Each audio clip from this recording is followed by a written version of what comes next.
보통의 경우라면 선왕이 승한 다음에 차기 왕의 즉위식이 이루어지는데, 요압과 아비아달을 등에 업은 아도니아의 왕이 찬탈 시도로 인해서 다윗이 살아있을 때 솔로몬이 왕이 됩니다.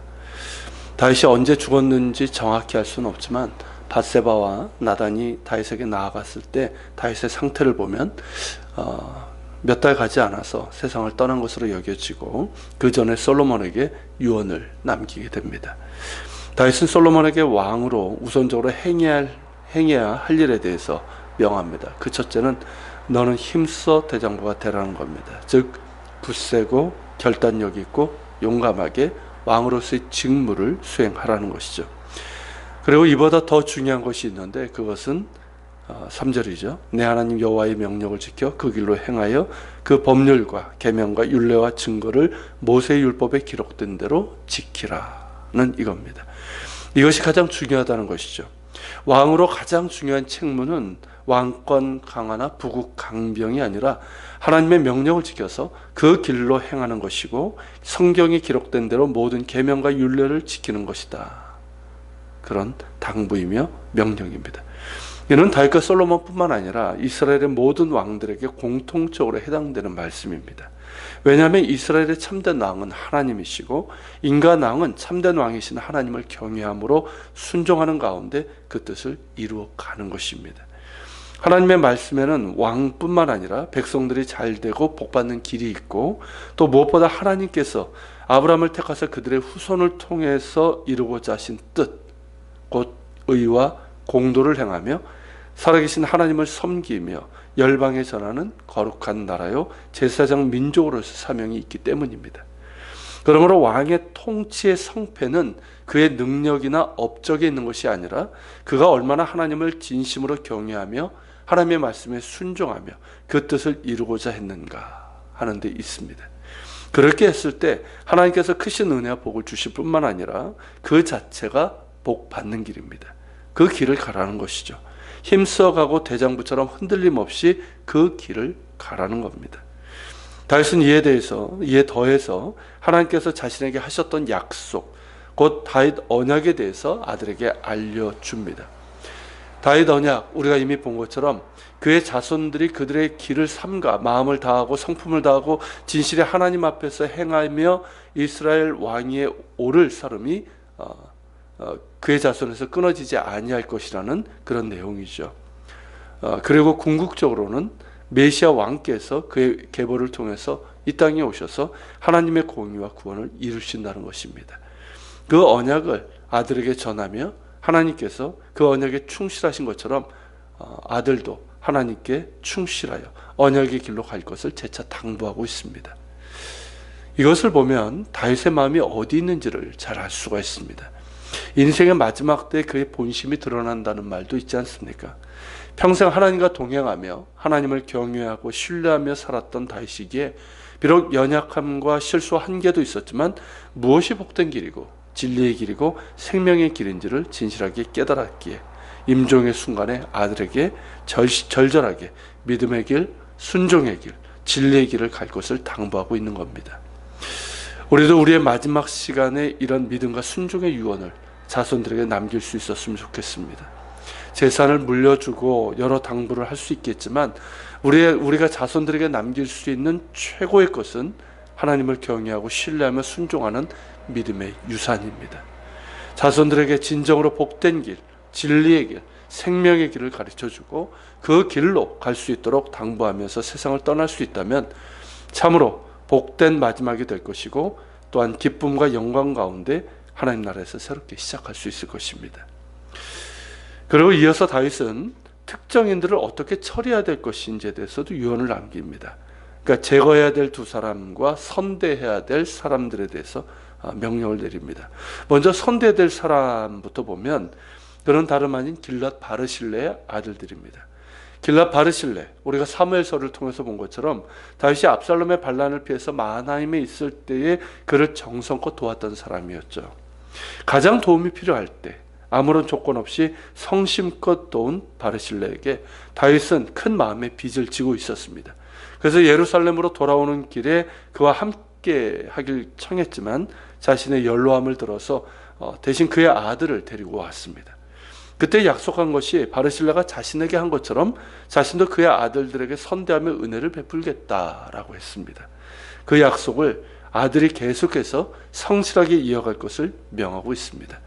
자신이 받은 사랑을 빚으로 여기고 자신도 그에게 선대하는 참 아름다운 모습이라고 할 수 있는 것이죠. 그리고 이번에는 제거해야 될 사람들인데 먼저 요압입니다. 요압은 우리가 본 것처럼 그 성정이 거칠고 자신의 정치 권력을 위해서라면 정적을 죽이는 일도 서슴지 않았고 심지어 왕의 명령을 어기고 또한 협박까지 할 정도로 통제불능의 그런 사람이었습니다. 그 대표적인 일이 다윗의 명령을 어기고 압살롬을 죽인 일이죠. 또한 다윗이 신음하고 세운 자신의 정적인 아브넬과 아마사를 살해한 일입니다.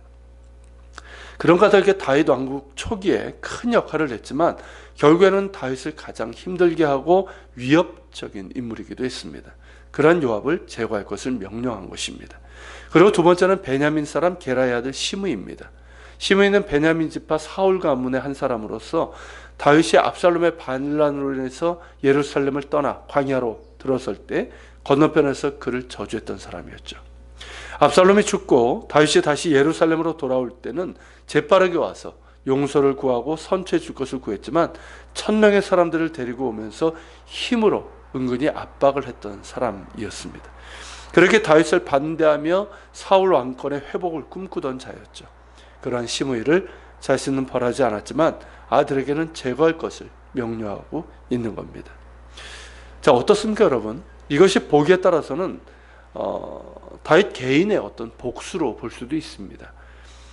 시므의 경우에는 약속을 깬 것으로, 그리고 요압의 경우에는 어떤 마음에 어떤 쌓여 있는 것을 복수한 것처럼 그렇게 볼 수도 있지만 다른 면으로 본다면 솔로몬의 안정적인 통치를 위한 걸림돌을 제거한 것으로 볼 수 있습니다. 저 요압은 우리가 이제 정치적인 역학 구도에서 본다면 어떨까요, 여러분? 솔로몬 통치에 있어서 가장 큰 장애물이 될 수 있습니다. 막강한 힘을 가졌던 군부의 실세이고 아도니아 사건으로 해서 잠시 힘을 잃었지만 그의 힘과 세력은 결코 무시할 수 없습니다. 그러한 요압을 제거할 수 있는 기회는 잠시 힘을 잃어버린 지금, 곧 솔로몬 즉위 초기입니다. 본문에는 기록되어 있지 않지만 요압은 아도니아 그 사건으로 인해서 그 지위와 권력을 박탈당하고 유배나 감금 상태에 있었을 것입니다. 그가 세력을 모아서 다시 힘을 갖기 전에 제거를 해야 되는 것이고, 그래서 다윗 그 솔로몬의 왕권이 굳건하다는 것을 백성들에게 보여줘야 된다는 거죠. 상당히 정치적인 수순입니다. 시므의 경우 다윗을 저주했을 뿐만 아니라 사울 왕국을 재건하고자 압살롬의 반란을 이용했던 인물로 향후 다시 반역의 불씨를 키울 수 있는 요주의 인물이었습니다. 그 역시 다윗 자신은 죽이지 않겠다고 맹세를 했지만 솔로몬에게 위협이 될 수 있는 인물이기에 통치 초기에 제거하도록 한 겁니다. 그렇게 아들의 통치에 걸림돌과 위협이 될 수 있는 인물을 제거하고 또한 자신에게 큰 도움을 준 이들에 대해서는 대를 이어서 선대할 것을 명한 후에 다윗은 죽어 조상들의 무덤에 장사됩니다. 다윗은 그의 나이 30세에 유다 지파의 왕이 되어서 헤브론에서 7년을 다스렸고 사울이 전사한 후에 온 이스라엘 왕이 되어서 33년을 예루살렘에서 다스렸습니다. 모두 40년을 왕으로서 통치했고 그의 나이 70에 세상을 떠난 것입니다. 12절을 한번 보십시오. 12절에 보면 솔로몬이 그의 아버지 다윗의 왕위에 앉으니 그의 나라가 심히 견고하니라 라고 기록하고 있습니다. 이는 다윗의 통치를 간접적으로 평가하고 있는 것인데요. 다윗이 이스라엘 나라의 기틀을 바르게 세우고 또 적들을 제압하고 복속시켜 강대한 나라를 만들었음을 뜻합니다. 실제로 이스라엘 역사상 가장 넓고 강대한 나라를 만든 왕이 바로 다윗입니다. 솔로몬이 그거를 통해서 조금 더 확장한 것이죠. 물론 하나님의 은혜로 된 것이지만 왕으로서의 다윗의 업적을 그렇게 평가하는 것입니다. 그런 다윗이 죽었습니다. 여러분, 그냥 한 나라의 역사로 본다면 어떻습니까? 이런 사람 같은 경우 나라의 기틀을 세우고 강성하게 한 굉장히 중요한 왕이죠. 그러니까 일반적인 역사로 본다면 큰 별이 진 것입니다. 그러나 다윗을 다윗되게 하신 분은 하나님이시고 다윗의 후손을 통해서 이스라엘과 온 열방 가운데 빛을 비추시겠다는 하나님의 뜻은 다윗으로부터 약 1000년 후 유대 땅 베들레헴에 큰 별이 임함으로 이루어졌습니다. 그 큰 별은 바로 예수 그리스도이십니다. 세상을 베푸는 빛으로 이 땅에 오셨습니다. 다윗은 수많은 한계와 연약한 가운데 부침이 있었지만 참된 큰 별이며 세상에 비치신 예수님께서는 우리의 연약함과 죄를 지시고 십자가에 달리심으로 우리를 구원하셨고 자유함을 주셨습니다. 예수님 안에서 우리의 연약함은 하나님의 능력이 됩니다. 다윗이 수많은 연약함과 한계가 있었음에도 그가 이스라엘의 큰 별이 되어서 무엇보다 하나님의 마음에 합한 사람이란 인정을 받을 수 있었던 것은 하나님을 향한 신뢰이며 또한 순종이 있었기 때문입니다. 우리 역시 예수 그리스도 안에서 하나님을 신뢰하며 순종하며 나갈 수 있기를 바랍니다.